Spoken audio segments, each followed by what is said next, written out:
우리가 기도를 하는 목적은 우리의 품격을 자꾸 옮기는 거예요. 바꾸는 거예요. 높이는 거예요.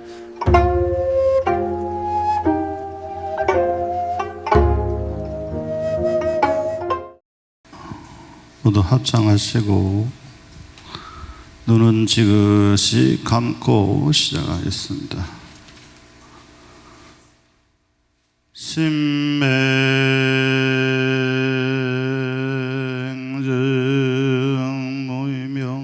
무명이요 심청저의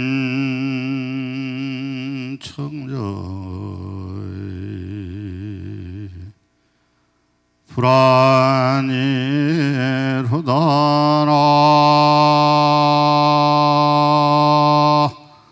무의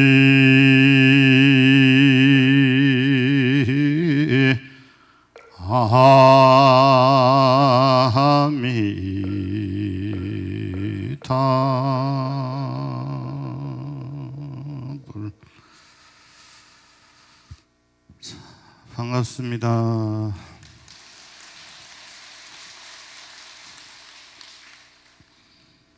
벌써 이제 병오년 7월 달이 되었습니다. 초하루는 6월 초하루. 평안하게들 잘 계셨습니까? 정법사는 이제 49일간의 수행 정진이 입제를 통해서 시작이 되었고, 또 전국의 수많은 선원에서는 스님들이 열심히 정진 중에 계십니다. 그래서 6월 초하루는 법문을 시작을 뭐라고 했느냐, 신맹즉 마음이 어두우면 무명에 가리워진 채로 삶이 방황할 수밖에 없고, 심청적 마음이 청정하면 그대로 청정한 눈을 뜨게 될 것이다. 나눠드린 유인물들 잘 받으셨습니까? 오늘 법문은 마음의 눈을 떠야 된다. 마음의 눈을 뜨는 순간 천도가 이루어진다. 이런 의미를 가지고 여러분들에게 심청전에 담겨있는 의미를 한번 살펴보고자 합니다. 심청전 못 들어본 사람, 못 들어봤냐 하면 다 한 번쯤은 들어봤을 거다, 그죠? 거기에 보면 심청전의 큰 줄거리는 뭡니까? 주인공이라고 할 수 있는 심청이가 있고, 그죠? 심청이가 있게 만들어준 심학교가 있고, 그죠? 그리고 그 유명한 무슨 어멈이 있잖아요. 에? 우리가 흔히 심학교라고 하지를 않고 뭐라고 합니까? 심봉사 그러잖아요. 심봉사 그러잖아요. 심봉사가 이름은 줄 알았던 사람 별로 없네. 봉사가 무슨 뜻인지 아는 사람, 자신 있게 손든 사람이 몇몇 있는 거 보니까 이제 저기 어디 신고해가지고 이제 증언을 좀 들어봐야 되는데, 스님이 나눠준 데 보면 구품관리라고 되어 있죠. 그래 되어 있습니까? 그리고 옆에 한문으로 봉사 그래 되어 있죠. 무슨 말인 것 같습니까? 심봉사 그랬잖아요. 응? 눈먼 사람을 봉사라고 하잖아요, 그죠?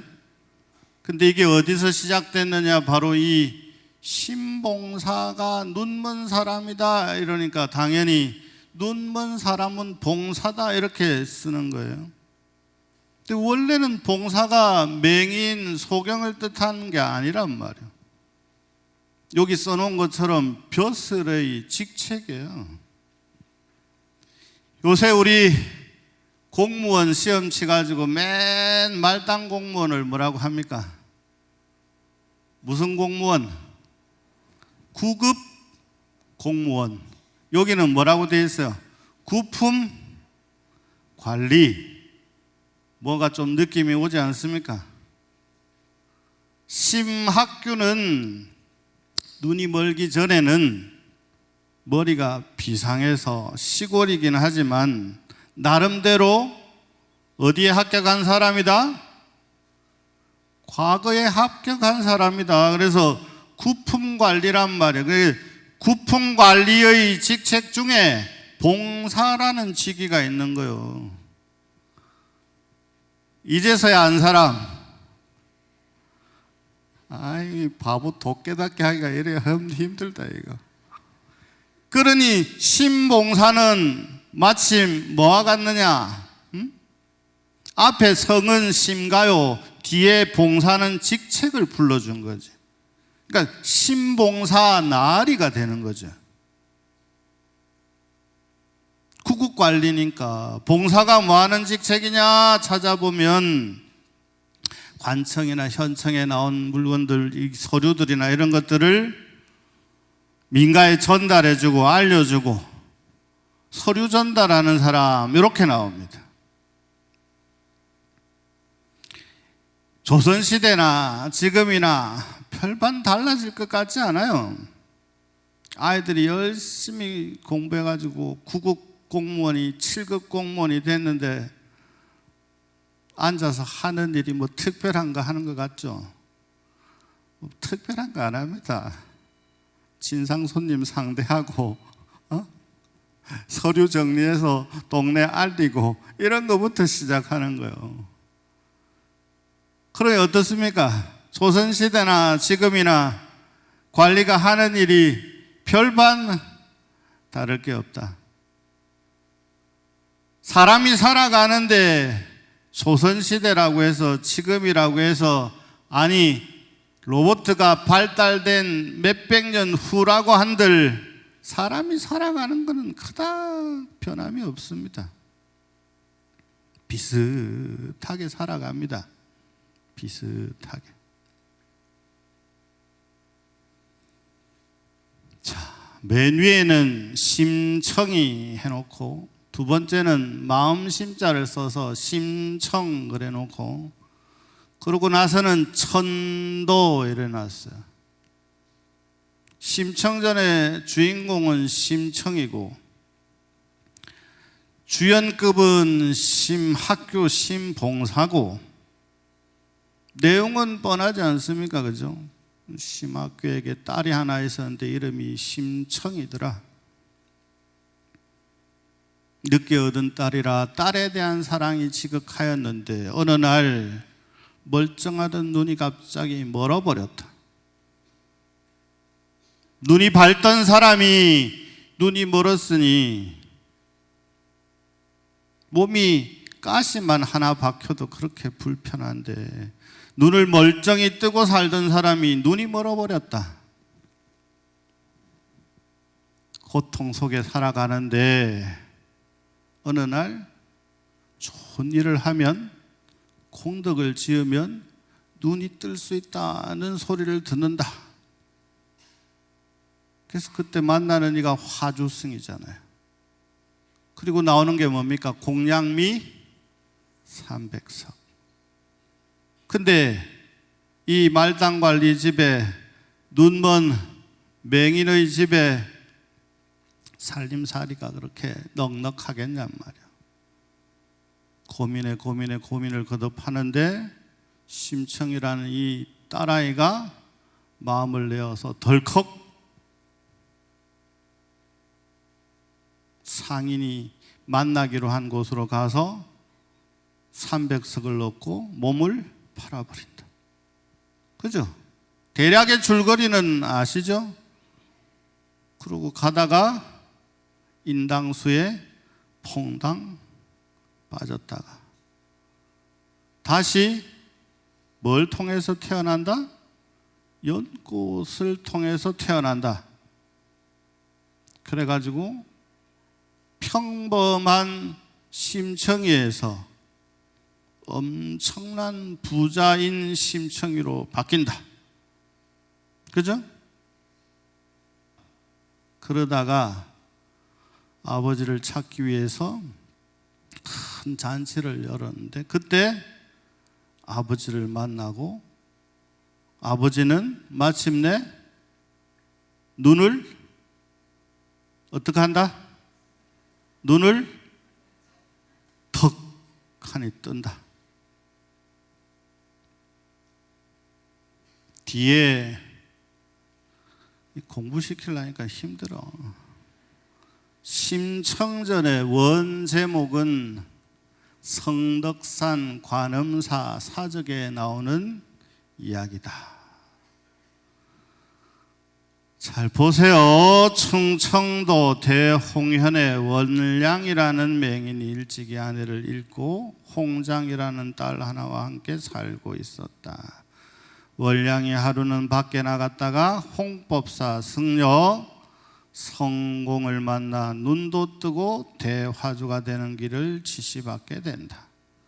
그는 자신의 16살 된 어린 딸 홍장을 팔아주기로 약속하고 돌아와 어찌할 바를 모르고 소량포에서 쉬고 있을 때 마침 중국 선인들이 나타나 홍장의 아름다운 자태를 보고 그녀를 사서 배에 싣고 가 진나라 해제에게 바치게 되었다.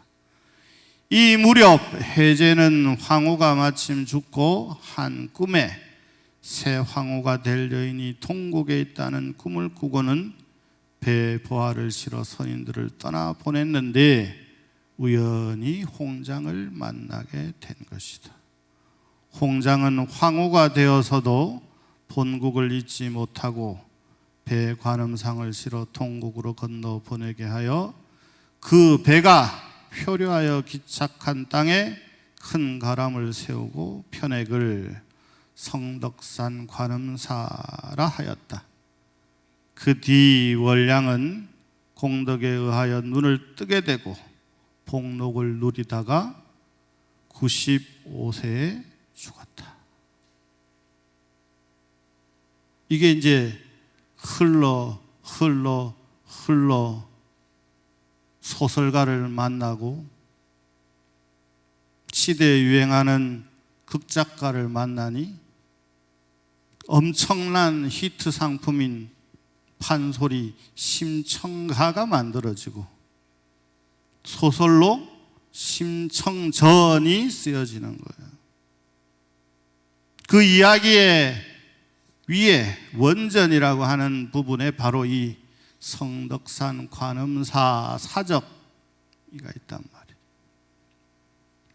그래서 이걸 홍장전이라고 합니다. 원래는. 어때요? 내용은 여러분들이 아는 심청전이랑 비슷합니까? 여기에 극적인 장면들이 추입되는 거예요. 그 중에 가장 중요한 장면이 뭐다? 인당수에 몸을 탁하니 던지는 순간, 여기서 여러분들이 배워야 할 것은 뭐냐? 인당수가 과연 뭐냐? 거기에 인당수의 인자는 여러분들이 알기 쉬운 걸로 설명을 하면 해인사의 인이요 삼법인의 인이요 해인삼매의 인이란 말이죠. 그러면 이 물은 존재의 전환을 이루게 해주는 물이요 법성의 바다요 진리의 바다요 화엄의 바다를 뜻하는 거죠. 여기에 몸을 한번 퐁당 던지면 이건 뭔 것 같아요?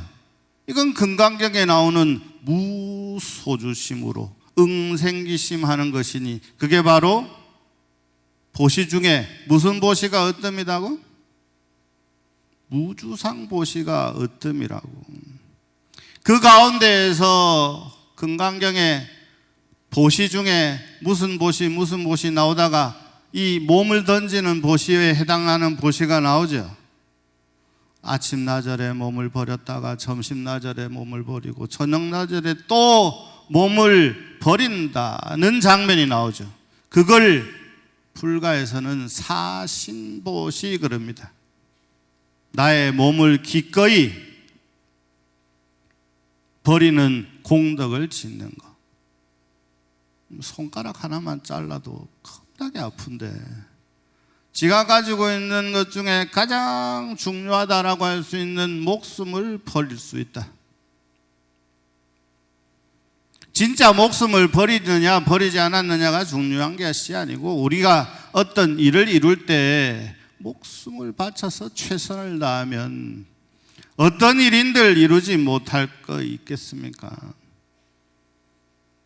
여기에 숨겨진 글을 잘 읽어야 돼요. 그런데 이야기만 쫓아가다가 정작 여기에서 여러분들에게 알리고자 하는 내용은 알지 못한다면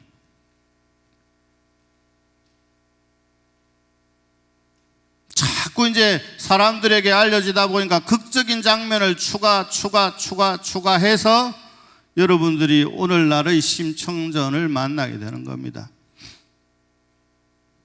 지금 또 어떤 똑똑한 친구가 이 심청전 이야기를 듣고 각색을 잘하면 멋진 이야기가 되죠.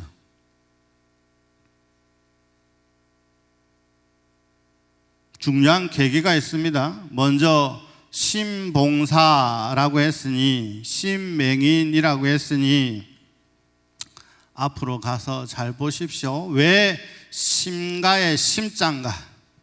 허고 많은 성가 가운데 심가를 택한 이유가 있다 이 말이에요. 이게 숨겨진 키워드 중에 첫 번째 키워드예요.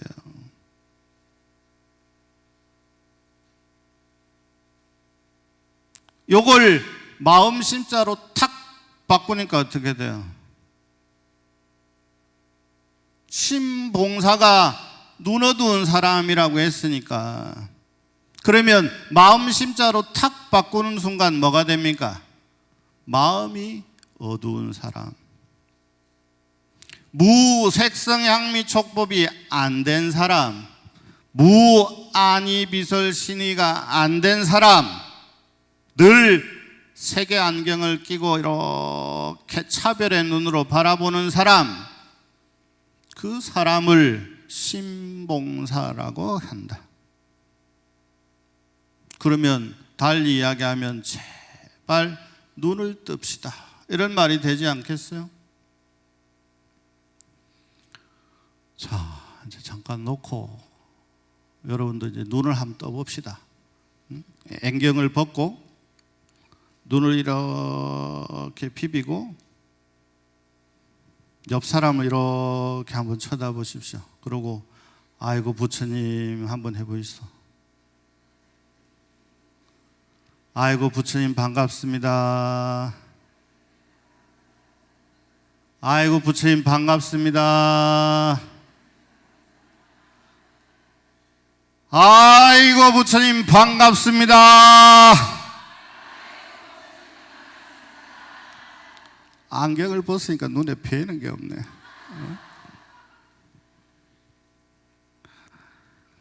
여러분 금강경에 나오는 법안, 불안, 유관, 천안 딴 게 있는 게 아닙니다. 내가 천도가 되는 순간 이 천자가 천거할 천자라고 그랬잖아요. 추천할 천자 그랬잖아요. 그죠? 여러분들 스스로를 자꾸 추천한단 말이에요. 천거한단 말이에요. 어디로? 더 좋은 세상으로 옮겨가시라고. 주의심이 추천장을 써주고 있는데 이놈의 추천장이 안 먹히는지 뭐 이게 육도를 아직도 계속 헤매고 있으니 주의심이 자꾸 이제 추천장을 써주는 거 아닙니까? 여러분들하고 같이 기도하고 이러한 것이 공덕이라고 계속 추천해드리잖아요. 주의심 뭘 추천합니까? 기도해야 됩니다. 어떤 마음으로 기도해야 됩니까? 무소조심으로 기도해야 됩니다. 안경을 벗어야 됩니다. 세계 안경을 벗어야 됩니다. 이 귓밥, 귀에 막힌 걸 자꾸 뚫어야 됩니다. 계속 추천해드리잖아요. 추천할 때 천자라니까. 도자, 건너간단 말이야. 자꾸 어디로 건너가. 그래서 반야신경이 맨날 가자 그러잖아요. 가자, 어서 가자, 빨리 가자, 바삐 가자. 가테 바라 상가테 부디스와 가세, 어서 가세. 저 니르바나의 세계로 어서 가세.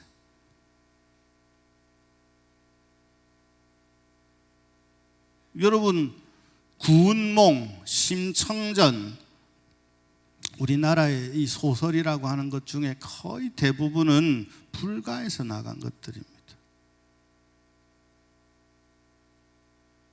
내용을 알고 이렇게 보면 기가 막히잖아요. 첫 번째 뭐라고 했습니까? 무명, 마음의 눈을 잃다. 그러니 우리는 시비선악에 늘 끄달려 다닌다. 우리의 눈으로 보는 것이 아니라 눈이 보여지는 대로 보는 거다. 여실지견이 되지를 않고 여실지견이 되는 자 부처라고 했으니까. 여실지견이 되지 않는 자 중생이라고 했으니까. 그 다음에 화주성을 만나가지고 어떻게 화주성이 뭐라고 합니까? 당신이 이번에 공덕을 지으면은 눈도 뜨고 세세생생의 복락을 누릴 것이다. 여러분 지금 초하룻날 또 저 수많은 인연연가를 왜 모셔놓은 거예요? 무엇이가 됐든지 간에 좋다하니까 붙여놓은 거 아닙니까? 안 좋다 해버리면 저리 붙일란가? 뭐 붙이지 않지. 어때요? 뭐가 좋다 하니까, 좋아진다고 하니까 모셔놓고 이게 선근공덕이 되는 겁니다. 그 순간 선근의 발화가 일어나는 겁니다.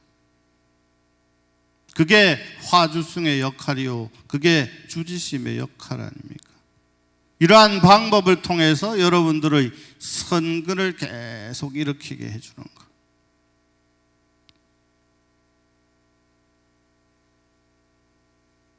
결과적으로 심학교 맹인거사는 눈을 뜨잖아요. 근데 보세요. 수분수력이라 눈 뜬다 하니 부자 된다 하니 약속은 덜컥했는데 알고 보니 돈은 없고,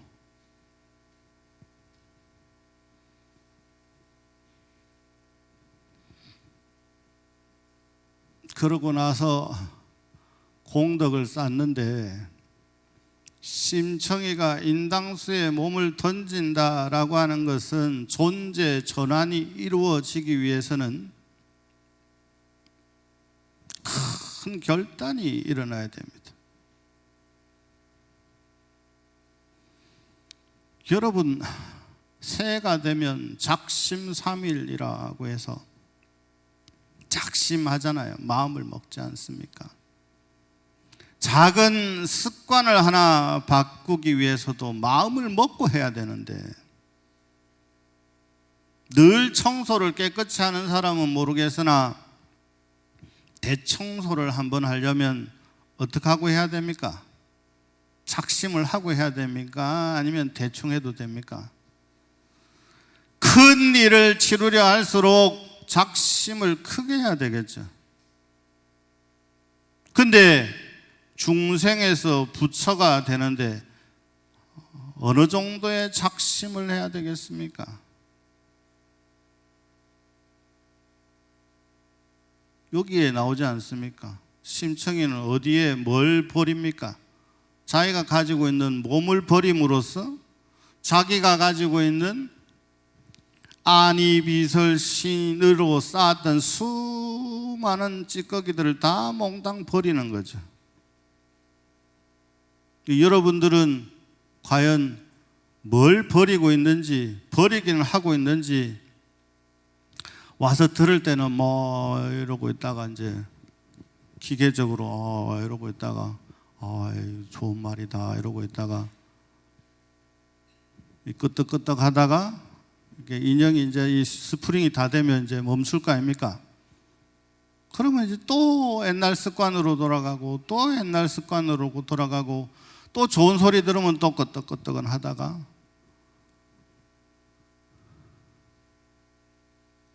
크게 죽어야 크게 살아납니다. 자기 자신이 가지고 있는 걸 크게 피워봐야 그래야만 크게 채울 수가 있는데 중요한 것은 크게 버리기가 쉽지 않다는 거죠.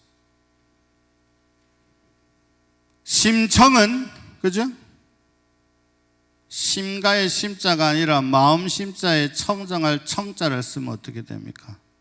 마음이 청정한 친구요. 그러니까 좋다고 하는 이야기를 너무 잘 알아듣는 거지. 그러니 기꺼이 자기 몸을 버림으로써 자기 몸을 바침으로써 아버지가 눈을 뜨게 되고 복락을 누리신다 하니 내 한 몸은 근데 그렇게 버림으로써 더 큰 걸 얻잖아요. 물에 퐁당 빠졌는데 이 아이가 델라카이 용궁의 용왕이 턱하니 받아들여서 아니 당신이 여기가 어디라고 몸을 던지느냐 뭐 이런 이야기를 하니까 어디에다 실어 보냅니까? 다시 연꽃에다가 탁 실어서 올려 보내주잖아요. 그러고는 여기에 이야기 나온 것처럼 훌륭한 좋은 사람을 만나서 부귀영화를 누리게 되고 헤어진 아버지를 잃어버린 아버지를 찾기 위해서 큰 잔치를 베푼다. 잔치의 원래 말은 뭐냐 그러면 제입니다. 제. 49제, 관음제일, 지장제일, 무슨 제, 불교에서는 이 제라는 말을 많이 쓴단 말이에요. 제사의 제자, 안제자가 아니라 바깥제자. 베푸는 날이란 말이에요. 잔치하는 날이란 말이에요. 공덕을 베푸는 날이란 말이에요. 그때 옛날에는 뭘 먹습니까? 대명사로 된 게 잔치, 무슨 수? 잔치 국수. 국수가 어디서 나갔다 했습니까? 절에서 시작되었다 그랬잖아요. 우리나라의 고려시대에 이 밀가루 국수가 들어온단 말이지. 제초로 가지고 온 사람이 누구냐? 스님들이란 말이지.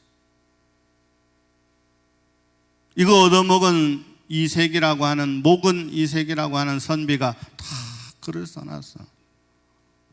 만두를 얻어먹고도 글을 써놓고 국수를 얻어먹고도 글을 써놓고 또 거기에 곁들여 나온 김치를 먹고 또 글을 써놓고 이 다 좋은 건 다 절에서 시작된단 말이에요.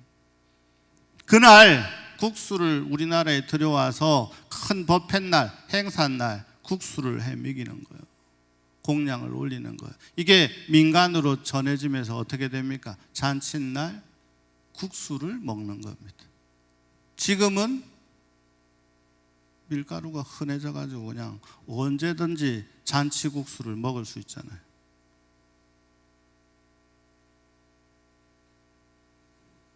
인당수라고 하는 곳, 해인산매 도장인자 인자를 쓰고 당자는 못당자를 쓰니까 우리가 생각하는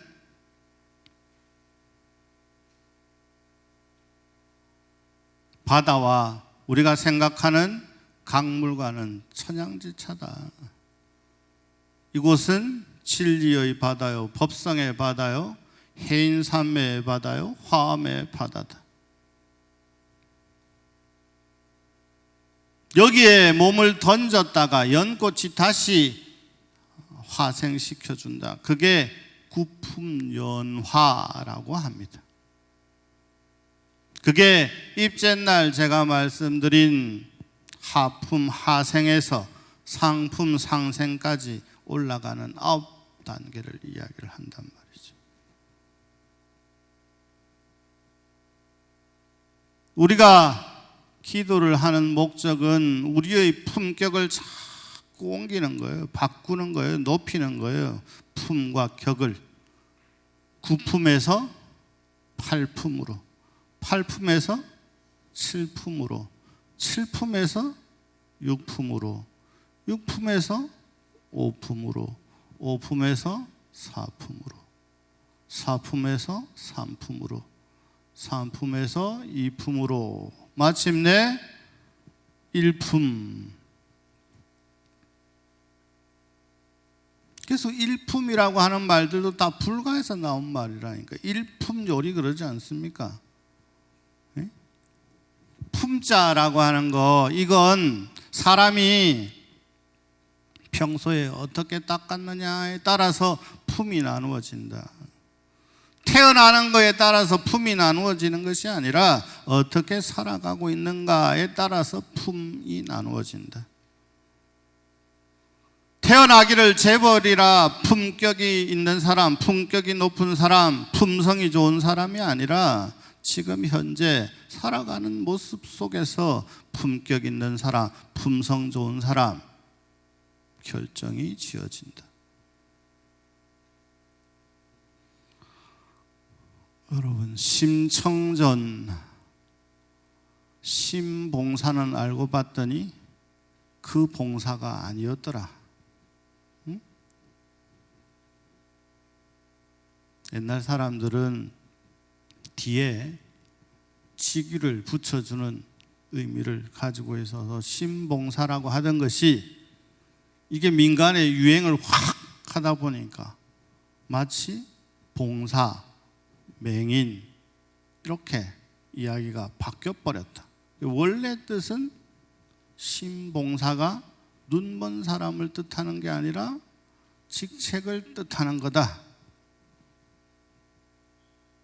원래는 심가의 심자가 아니라 마음 심자다.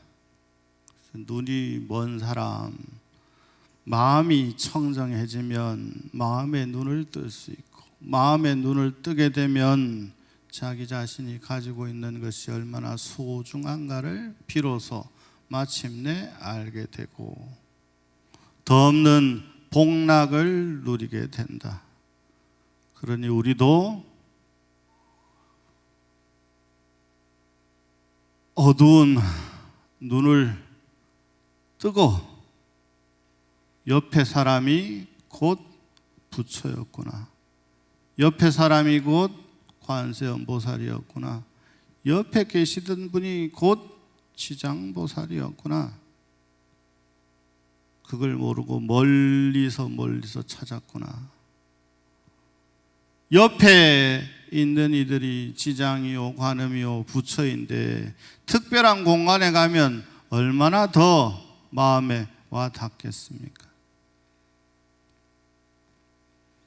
여러분, 여기서 잘 생각하셔야 돼요. 옆에 있는 사람이 곧 지장이요, 문수요, 관음이요, 부처라고 하니까 어디서 들은 건 있어가지고 그럼 옆에 있는데 옆에 굳이 절에 안 가도 되겠네 하지 말고, 이 중생은 옆에 사람을 관세음보살님처럼, 지장보살님처럼 우리가 법당에서 배우는 성현들처럼 공경, 공양하라는 말이지. 이 귀로만 법문을 들어가지고, 특히 남자 거사들이 이런 소리를 많이 해요. 어디서 좋은 말은 들어가 꼭 절에 가야 되나, 마음만 깨끗하면 부처와 다를 바 없다며 이러고 입으로는 험한 소리하고 행동으로는 험한 행동을 하고, 그때는 그냥 자비의 눈으로 이렇게 아이고 언젠가 부처니까 될 사람 이렇게 봐주면 됩니다. 더운 날씨가 시작되었습니다. 마음의 불길을 일으키지 마시고 마음의 눈을 뜨시어서 바깥에 온도는 뜨겁더라도 마음의 온도는 뜨겁지 않은 그런 삶 되시기를 바라겠습니다. 오늘 본문은 이것으로 마무리하도록 하겠습니다. 마치겠습니다.